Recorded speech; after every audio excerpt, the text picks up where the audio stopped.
Well, I served an apprenticeship in the Navy for 3 years. I was on a training ship for 2 years, and I was in the P&O, Peninsula and Oriental Steam Navigation Company, which run about a dozen fairly large passenger ships, and they had quite a few cargo ships, and I was 4th officer and 3rd officer. Yes, that was running mainly to India, Bombay, Calcutta. And we'll roll it on. Yes, India at that time was part of the British Empire, but about that time they were trying to get independence.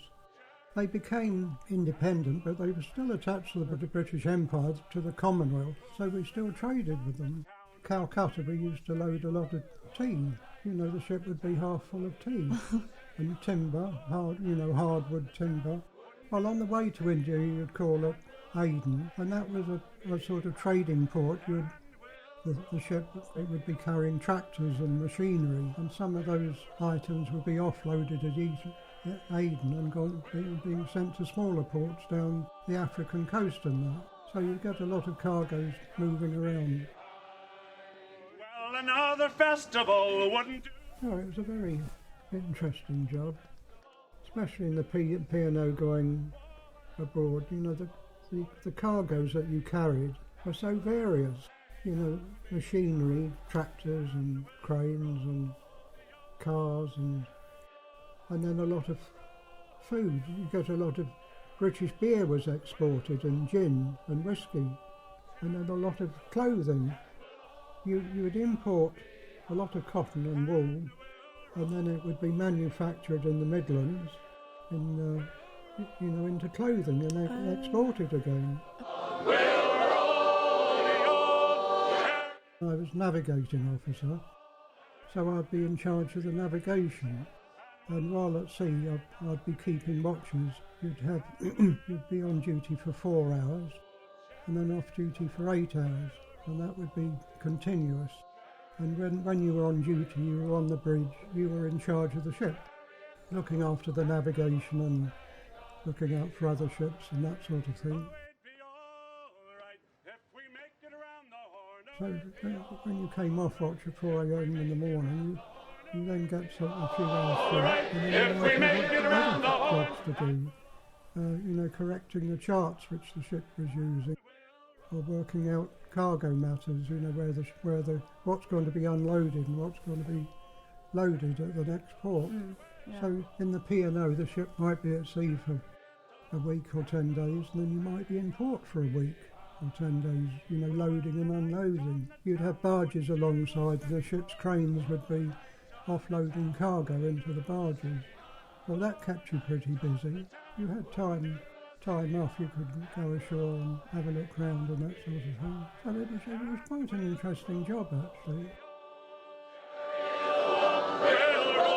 And then I decided that I was interested in pilotage, so I joined another company called the General Steam Navigation Company, with smaller ships which just ran across to the continent and to maybe the Mediterranean and Spain and Norway. Well, for nearly a year I was running on a ship to Bordeaux. I was second mate on a ship. Yes, that was quite nice. Of course, if you were just going out to Bordeaux, you were 2 or 3 days at sea, then you were in Bordeaux for 4 or 5 days, then you came back to London, and you might be in London for 4 or 5 days. That gave you a chance to go home for a few days. Well, when I was at sea, more than half the shipping in the world was British, and Britain tried to have a number of colonies. Britain, as we expanded, we sent people out to Australia and New Zealand and India, although India was fairly largely populated. We went over there and traded with them and more or less took the country over. The Dutch were in South Africa. We were out in South Africa as well, and there was a bit of fighting going on between the Dutch, or the Boers as they were called, and ourselves, in taking over which bits of land we want.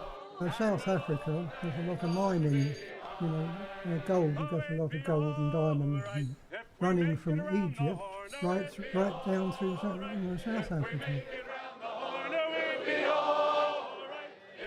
On the old sailing ships, I mean, one of the ships I was trained on was the Cutty Sark, but on these sailing ships there wasn't any mechanical power. You know, there weren't any engines or anything, so all the sails and that were hoisted by manpower, and one man couldn't hoist a sail, so you used to have a crew of about 50 people on the average sailing ship, and when they wanted to pull up a particular sail, you'd have half a dozen of them on the rope, or pulling in unison. Yeah. And to help them keep in time, they'd sing a shanty. Ships I was on were nice-looking ships.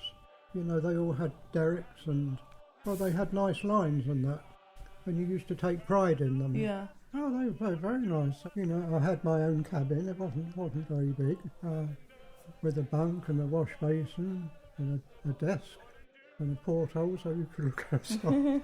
And most of the furniture was wood, timber, so it was very comfortable. Yeah. Well, you had a sort of smoke room where the officers could relax when they're off duty. You had a saloon for eating, with the stewards serving the food and that sort of thing. Food was good.